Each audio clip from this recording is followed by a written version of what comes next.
Hello, Alaskans. The U.S. Senate is now in recess, although to be honest, I thought we should have stayed longer to get more work done. We have a lot to do to get our great country back on track. Although we did have a strong week in terms of getting legislation done. Let me give you a few examples of some of the bills that passed out of the Senate. We had a whole host of bills building on previous bills dealing with veterans affairs, particularly a new GI bill, the GI Bill Forever. I was a co-sponsor of that. That passed the Senate. My bill, called the Power Act, focused on getting more legal resources for victims of domestic violence, passed the Senate last week. Also, we're hoping to move that through the House here soon and finally get that bill signed. We had another bill I authored that passed the Senate last week, focused on the big important issue for the country, really for the world, but especially for Alaska: ocean debris, ocean pollution, plastics. That passed out of the Senate. We're hoping to move that out of the House as well. And as all of you know, we've been very focused on what's been going on in North Korea. I've had a bill that I've been promoting for months now to make our missile defense much more robust.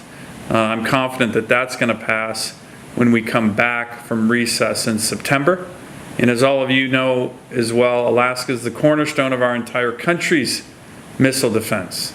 So we all should take a lot of pride in that.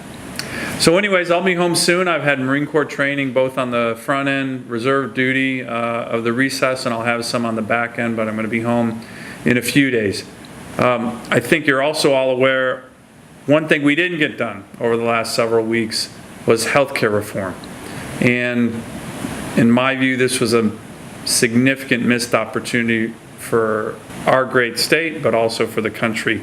I do want to thank the thousands, and I mean thousands, of Alaskans who we've met with, who came to my town halls throughout the state, who wrote us, who came to D.C. to meet with us, all weighing in on health care. Whether you were for repealing and repairing the Affordable Care Act or you wanted to stay just as it is, I want to thank all of you from the depths of my heart. This is an issue that's very personal, it's very complex. And the one thing I do want you to know is my staff and we worked for months relentlessly, focusing on this issue more than anything else, taking your input. It weighed very heavily on me as we were crafting a bill and moving forward at the end of July to vote on many provisions. I spent the last week writing a very detailed letter on the process that we just went through, the challenges and opportunities of the bill that the Senate crafted. It certainly wasn't perfect, but I believe at the end of the day it would have helped our state and our country, and certainly was much better than the status quo, which is negatively impacting thousands of Alaskans.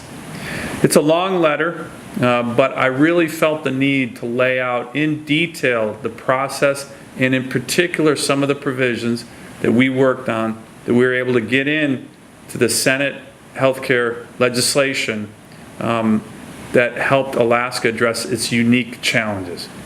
So I would respectfully request, if you have the time, to perhaps take a look and read it. Going forward, a lot of the details, a lot of what's in the bill that did not pass the Senate, I believe are going to return. And a lot of these issues are going to return. I'm going to continue to focus on trying to reform our healthcare system in a way that helps our state, helps our country. And if you take a look at the letter, I think it's going to give you an opportunity to see what some of those issues might be. And I'm going to work with anyone, Democrats, Republicans, on this important issue. But I really wanted to thank everybody again on all the input that you gave to us over the last several months on this very important topic. It's an honor to serve all of you as your United States Senator. Thank you.